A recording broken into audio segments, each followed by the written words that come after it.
Hi everybody, it's Andrea, aka Violet Kitty 411, and welcome back to my channel. Thank you so much to everybody who has been engaging with comments, likes, and subscribing. You know I do appreciate it so much as we enjoy the #1 game in the Sims franchise together, The Sims 2. Now we are here in my old town, which of course is a revival of The Sims 1 Unleashed Old Town, and it's a project I have been very excited to be able to share with you. All of the builds were done by myself and are tile by tile representations of those found in The Sims 1.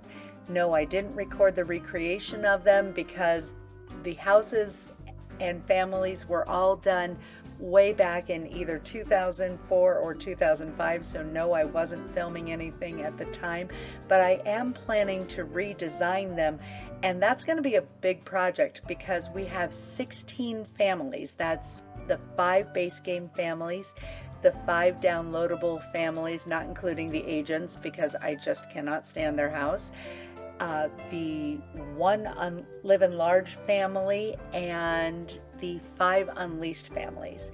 Plus, in addition to those, there are actually 4 families from the console version.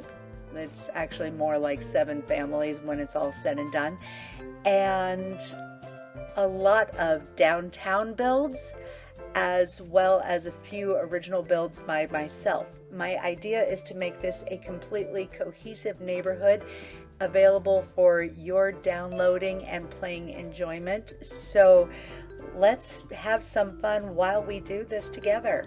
So let's take a quick tour of the neighborhood. Up here we have the original Sim Lane loop with a few extra builds because it was large enough to accommodate some extras. Then we move here towards the majority of the Unleashed neighborhood. As I mentioned previously, I never did the community lots back in the day, so I am still working on that, but I've got 3 of them done so far. As we cross the first river, we're in the second area of the Unleashed neighborhood, and I did link Goth Seniors and Bachelor all as relatives. Now past the rich area, towards the lake, we have my little downtown district surrounded by apartment buildings with shopping and dining. And sprinkled throughout the neighborhood, we have the 6 Get a Life builds, which is what we are going to be looking at today. So now let's look at the Get a Life builds, starting with Money from Mom. I was only able to find images on the internet because I no longer have a PlayStation, although I do still have the physical disc for Get a Life. Anyway, this is the Money from Mom as found in the console version. And here's my reimagined Money from Mom. If it looks smaller, it's because it actually is. It's about half the size of the original build found in the console version. Originally, when I recreated the gameplay for The Sims 2, I did do it tile by tile, but when I recreated the gameplay for The Sims 4, I went smaller and I really enjoyed that, so I did it again here. But in true fashion, that bigger does not always mean better. This house is every bit as functional as its original counterpart.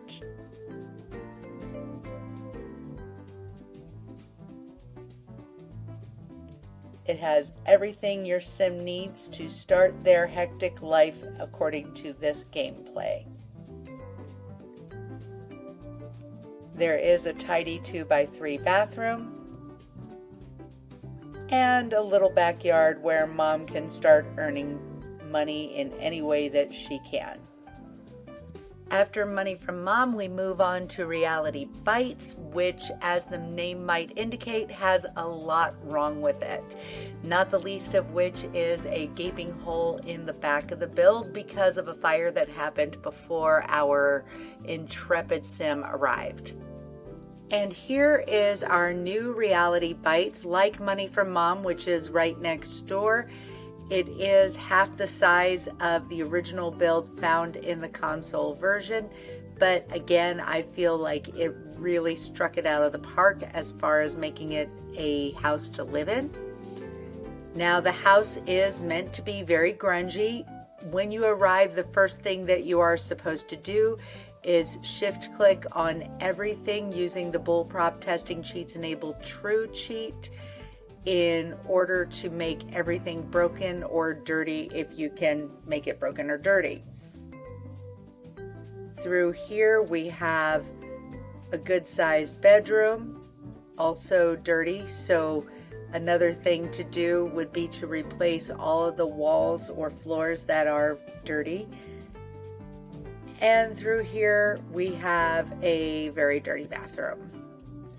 So lots of things that one can do to improve the abode, not the least of which is to put walls on the kitchen and replace everything within the kitchen. So that's Reality Bites. So after Reality Bites, we move into Party Animals with either Dudley or Mimi Landgrab, who are the children of Malcolm Landgrab. And Dudley or Mimi actually introduce us to all of the Roomies. So now here's my version of the Party Animals house that is set close to the downtown district in my old town. This is the only download that actually comes populated with Malcolm, Mimi, and Dudley Landgrab. You will move Malcolm out with one of his kids and live with the other, who will actually introduce you to the Roomies. So inside, this lot is very bright and colorful because it is representing the ultimate party pad. Clean lines, but a lot of great color.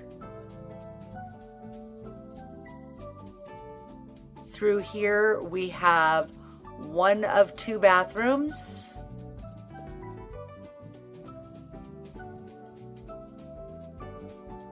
And the bedroom that would be either Dudley or Mimi's.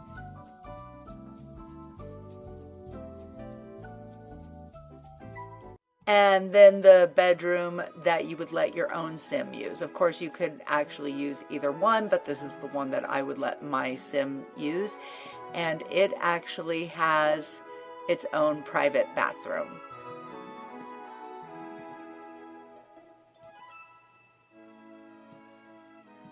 Now going back through the kitchen, we head out onto the deck.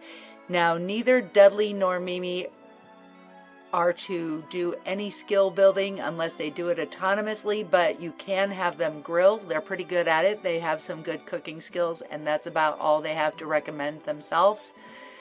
And so there's a great pool, there's a hot tub, bubble blower, and a picnic area.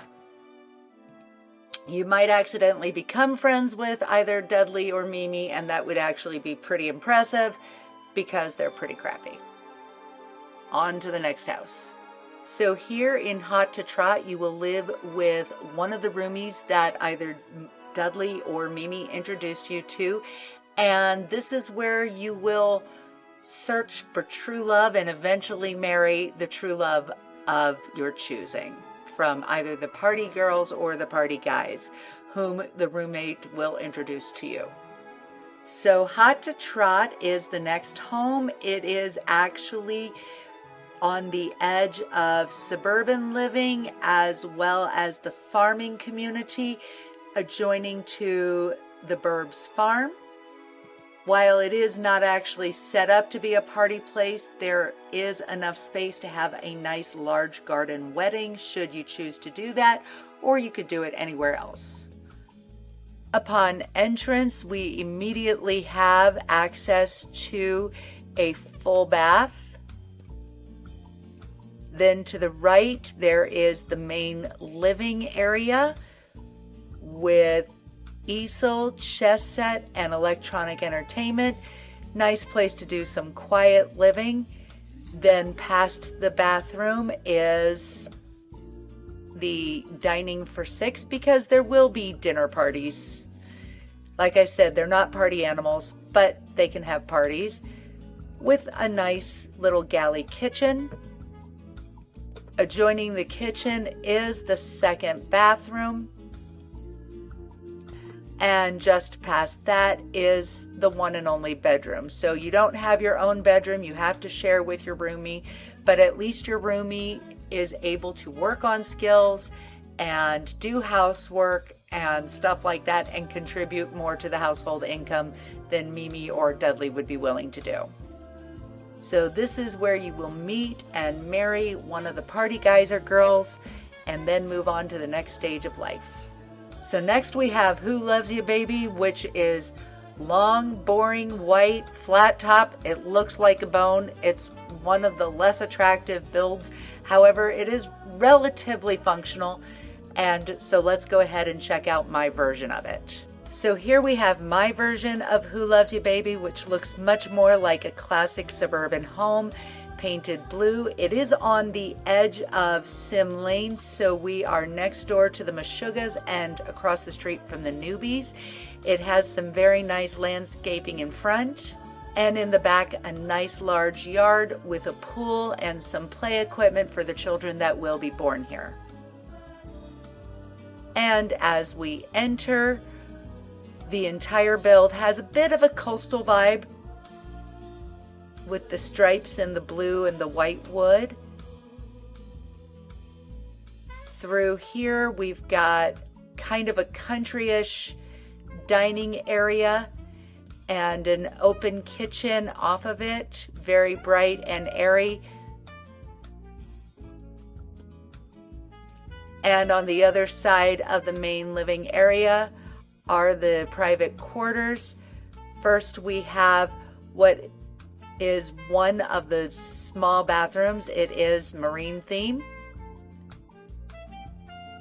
And the smaller of the two bedrooms, which is currently outfitted as a nursery, but ultimately will house kids that are school age.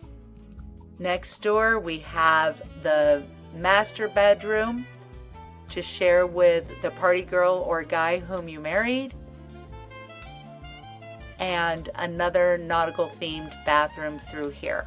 Now your spouse may work but does not have to, because you're not allowed to hire a nanny on this level, so maybe your spouse wants to be a stay-at-home parent. So once the kids are in private school, Malcolm and Mom have gotten married and they're going to travel the world and leave the mansion to you and your family. But it looks too much like a castle, and a bad one at that to me, so let's see what I did with it. So here we have my take on The Last Simoleon. I leaned heavily into the Mansions and Gardens Second Empire collection. I created a pretty arboretum front entranceway, and this upload is actually available both furnished as well as unfurnished. Unfurnished is how the game is officially played, but if you want it furnished, I did adjust rules for that. Now through the arboretum, we approach the central courtyard, or front courtyard I should say. And as we enter, we are presented with a lot of stuff from the luxury pack, as well as some Sims life stories. So let's go to our left first, where we have our dining room.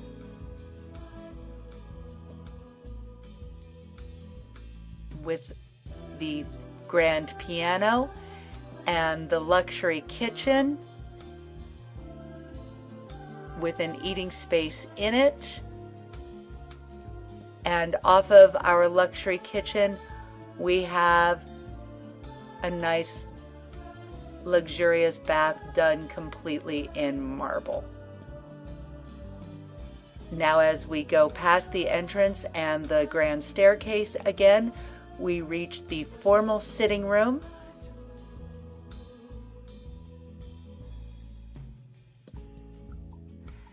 And past the formal sitting room, connecting both the dining room and the sitting room, is a little hallway through which there is not much other than a chess set.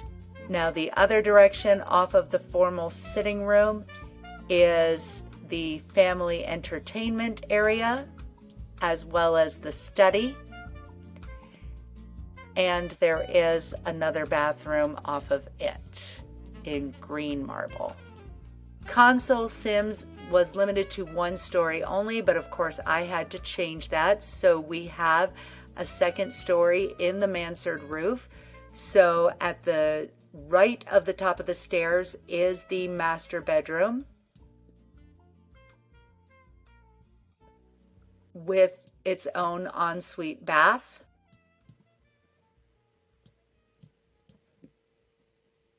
And it has a wall closet and access to a good sized bonus room, which could be used for study or exercise or something. And on the other side of the landing is the kids' room, which is actually exactly the same size, but they are sharing, so we don't mind that it's the same size. Again, it has an ensuite bath, a wall closet, and a bonus room of its own. Now, off of the dining room, there is a side exit to the backyard. And so we go down a couple stairs and we are presented with a nice large swimming pool and a garden that is mildly inspired by the gardens of Versailles. Not significantly, but a little bit. So we have llamas, dolphins, cityscapes, pyramids, and your regular columns, as well as a high-end fountain and a little place to sit and enjoy said high-end fountain. So this is where your sim will complete their Get a Life adventure. All of the builds, the families, and the rules are available for download. Links are in the description. Don't forget to comment, like, and subscribe. I will see you soon in the pixelated world, and that's all I have to say. VK out.